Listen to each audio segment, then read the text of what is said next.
Des citernes d'eau de grande capacité construites dans les villages autour de Mugahinga Gorilla National Park en Ouganda sont une solution à plusieurs problèmes, reconnaissent les habitants d'Nteku et Ruchantenke Village.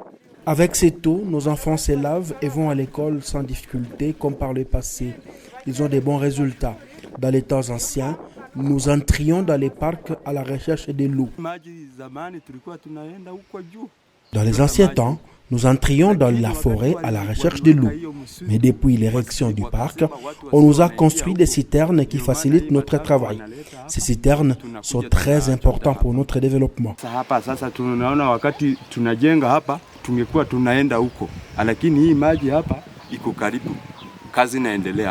Ces citernes sont essentielles pour diminuer la pression des riverains sur les parcs, indique un leader local, la septantaine révolue, en charge de gestion. Nous sommes nombreux, les besoins restent immenses dans la communauté qui a encore envie d'avoir d'autres citernes construites. Pour la gestion de ces tanks, nous avons un comité communautaire qui se charge de la maintenance et de l'exploitation.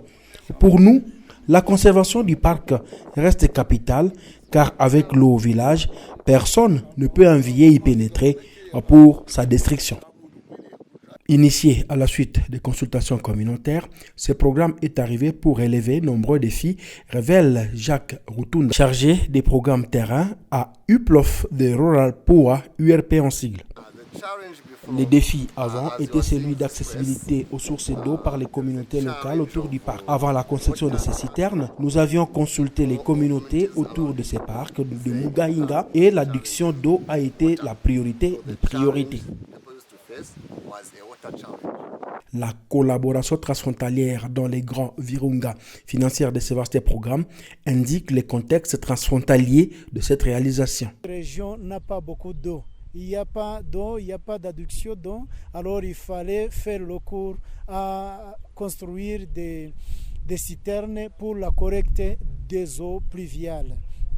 C'est dans ce cadre que j'invite ici à identifier URP comme partenaire privilégié dans ce paysage, surtout que c'est une organisation à base communautaire et aussi ils savent très parfaitement les questions de ce paysage et aussi de cette région.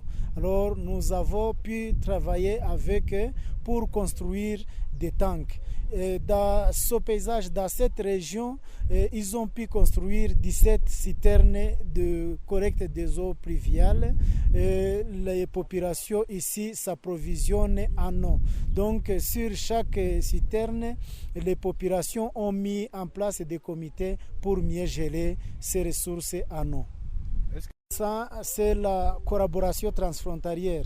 Alors, ce que nous faisons en Ouganda, nous le faisons aussi au Rwanda, nous le faisons aussi en RDC. Je peux vous donner des exemples. Au Rwanda, il y a une organisation appelée Imbereheza. Imbereheza, je crois que vous savez que ce sont eux qui sont venus en RDC dans les localités de Djomba, dans les localités de Bukima, où on a pu construire des citernes d'eau pluviale semblables.